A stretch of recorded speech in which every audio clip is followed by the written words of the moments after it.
Like today I will present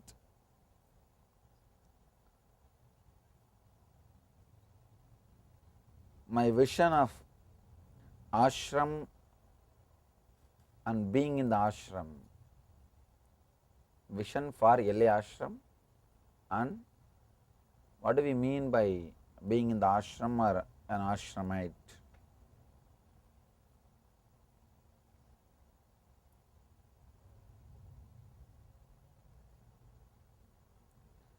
By the very nature, man is a social animal. He can't stay alone. He has to create some group. He has to live only with some group. People who chose the lifestyle of living alone entered only into depression. When you live alone, you may have what you think as freedom, but along with it a big punishment. You won't have anybody to relate.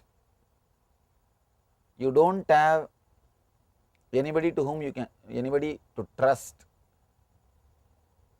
The other day I was reading a survey report which says 47% of Americans do not have a friend to whom they can talk something of their personal, private, confident. 47% of Americans do not have single person. Not a single person is there for them to whom they can share themselves, they can open up. I thought this is the worst punishment. You don't have somebody with whom you can open yourself, with whom you can share yourself. I was surprised.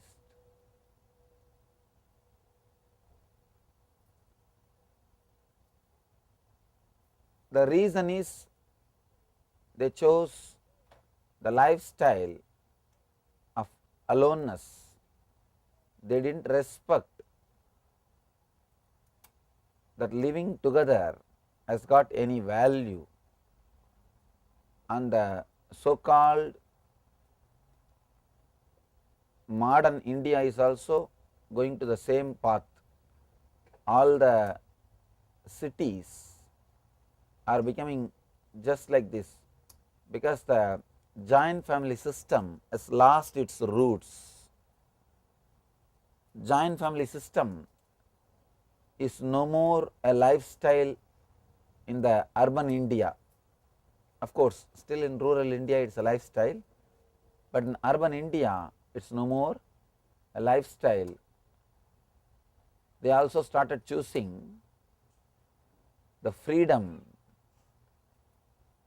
In the name of freedom, the life of loneliness, so that they are not questioned by anybody. I think that is the worst thing can happen to a human being. I always tell people, whenever brahmacharis do some mistake, first thing I do is I give them freedom, because that is the best punishment. Giving freedom to human being when he is not matured enough is the best punishment. Just tell him to decide. I will give him options, explain the options, and I will tell him, please you choose, whatever you choose I will support you. Fellow will die in few days. Just out of confusion, he will fall into such a low energy and depression, he will die in, literally he will be gone. Giving freedom when the person does not have maturity is the worst punishment. It is not gift, it is a punishment. Same way, the materialistic society has chosen, actually we should, I feel I should stop using the word Western or Eastern, because we should use only the word materialistic society and spiritual society. In the West there are such a wonderful, real intense spiritual seekers. On the East there are so many idiots, materialistic idiots. So, we can't use the word anymore Eastern or Western, we can only use the word materialistic and spiritualistic. All the materialistic society has chosen to go for freedom for senses. They do not have to be answerable to anybody. They do not have to respond to anybody. They do not have to respect anybody. Just you can live as long as you want with your husband. When you feel bored or he feels bored, say bye and go for the second marriage. And in some societies, you do not even have to say bye to go for second marriage. Just simply go. Why should you even say bye? So, the intensity of the relationships is lost. Husband is no more a husband. Wife is no more a wife. Become more like a boyfriend or more like a girlfriend. Son does not have to be dependent on father. Son does not have to listen to the father's instruction. Just today I was studying one small survey of this America, the Indians who settled in America, about their lifestyle. One of our devotee gave me an article and was giving some strange informations, amazing informations. 70% of the Indian kids, that means second generation, whose parents have come and settled here, their kids do not want wealth from their parents. They say, we do not want your wealth. I was surprised. Somebody saying that we do not want your wealth is something amazing. And the survey report says the reason why they do not want the wealth is because they are afraid the parents will start commanding them. They will start having some say in their life. They are ready to forego the wealth. They do not want even that, but they do not want parents to talk anything, parents to give any instruction, parents to give any suggestion.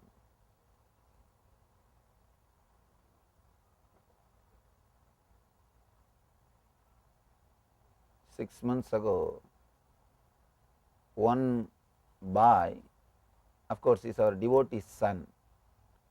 He was brought to the ashram by the devotee and forcibly he made him stay in the ashram. I asked him, why are you forcing your son to stay here? He does not want. He said, no, Swamiji, he is running around with a girl who is 9 years elder than him. In India, that fellow actually he went to the college and marked the professor. Instead of taking marks in the syllabus, he marked the professor.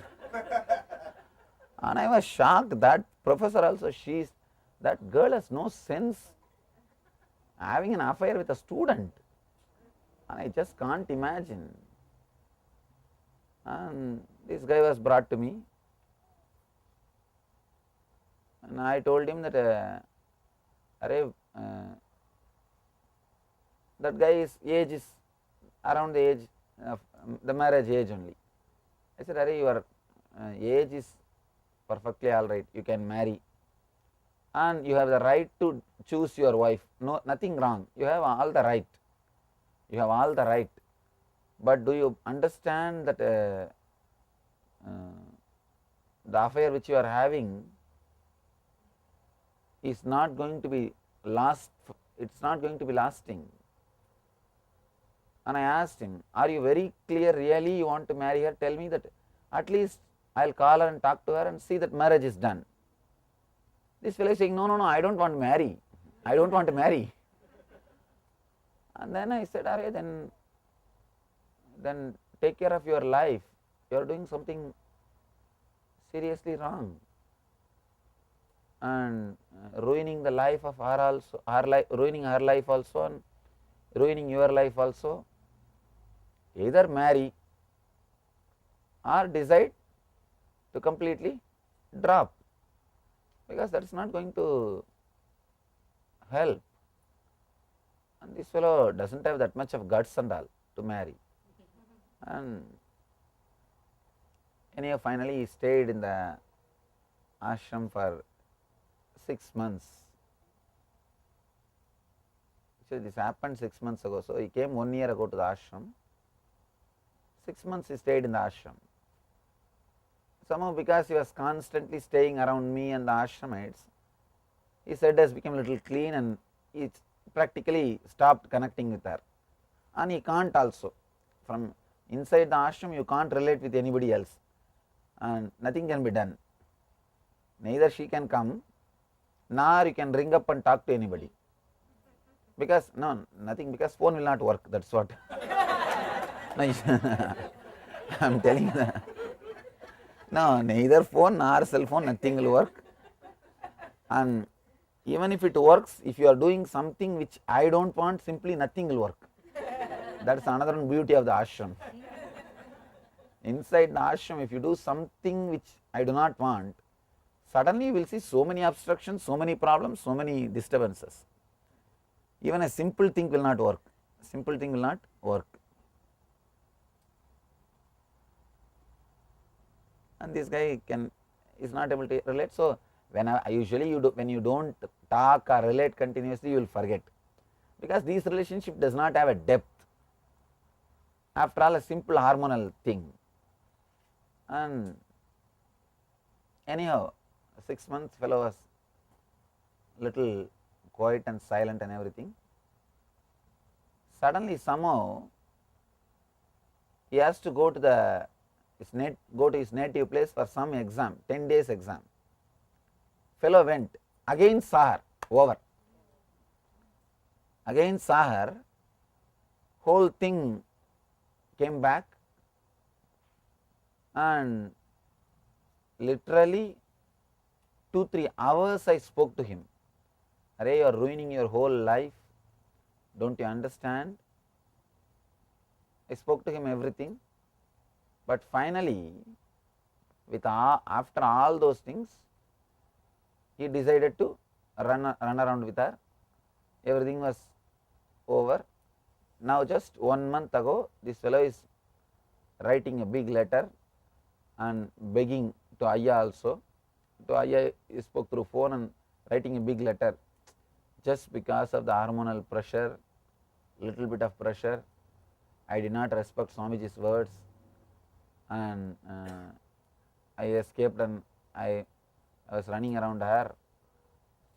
Actually within 6 months he learnt all the lessons. Means that actually when he went away from the ashram, I told you in Tamil, I told, அவ என்ன செருப்பு போட்டிருக்காளோ அது மூஞ்சில பதிஞ்சு அப்புறம் தான்டா நீ வருவ, சொல்றத கேளுடா. I told in Tamil that what brand shoes she is wearing, you will have that brand on your face after getting beaten by that. Now I know the depth of the relationship and I know what kind of affair this is, and I know the depth of the person. And now literally not only that fellow was beaten by her, literally beaten by her, and she took away a lot of money and all the other these are things from him. Apart from that, now this fellow has completely lost confidence on himself, does not have confidence on himself, and he is not able to even think what to do further, because all his energy has been sucked. She was the one who occupied his inner space completely, and now suddenly she is not there. And this fellow is now crying and weeping. Ayya came and told me, Swamiji, you have to do something. I said, this is the suffering he has to suffer because he allowed the materialistic culture in his life. And the parents came and started crying. I said that not only he is responsible, you guys are also responsible, because you guys did not live with your parents. These parents did not have elders in the house. They did not live with their father and mother. So there is nobody to advise, there is nobody to show the life, and the materialistic fellows do not understand the value of the joint family system. All the prosperous society on the planet Earth, all the prosperous society, Jains, Parsis and Nagaratars in Tamil Nadu, all of them are joint families, at least till last generation. All of them were joint families. All the prosperous generations respected the understanding, respected the culture of joint families. See, in joint family, a little bit of freedom will be lost, that is true, but you will not understand how much you feel that you belong to somebody. Feeling of belongingness is much more valuable than freedom, because man till enlightenment is not matured enough to handle the freedom. If you want to see the greatness of the joint family, you should see the Jain families. Even if somebody is elder by one day, they will touch the feet. And the respect of that, respect to the Jain family system, that was the one main reason. Not a single beggar you will see in Jain community. In Jain community and Sikh community, you will not see a single beggar. Go all over the world, you will not see a single beggar in the two communities. I thought at least outside the Amritasar temple there will be some Sikh beggars. No, there also only Hindu beggars are there. Beggar means Hindus, and mostly it will be Tamilians. If you go to North India, go to any beggar and talk in Tamil, you will have a reply. No, I am telling you the truth. Go to any beggar, especially Uttaranchal, Uttar Pradesh, Punjab, Haryana area, go to any beggar and straight away start talking in Tamil, he will reply. Of course, I lived that kind of life 9 years, but I never begged. I am saying that along with them I lived. The streets and in the roads and the under the trees, that's the way I lived. So I know the complete lifestyle, their lifestyle.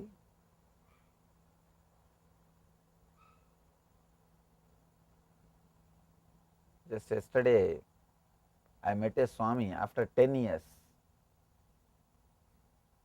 He was teasing me that I'll always eat in one the mud, the manchatti. In English, I don't know what you will tell. Pot made out of mud, clay plate. In that only I'll eat. So after 10 years, we know each other for more than 3-4 years at that time. And yesterday when he saw that I am eating in silver plate, what happened?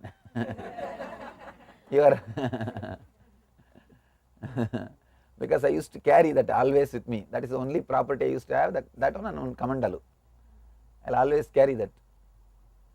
Just to tell you that lifestyle which I lived. I said, now Swamiji, carrying that mud pot will be too costly than using the silver plate. Because I can't carry that all over wherever I go, whenever I fly, it won't be, it will break once in 2 days.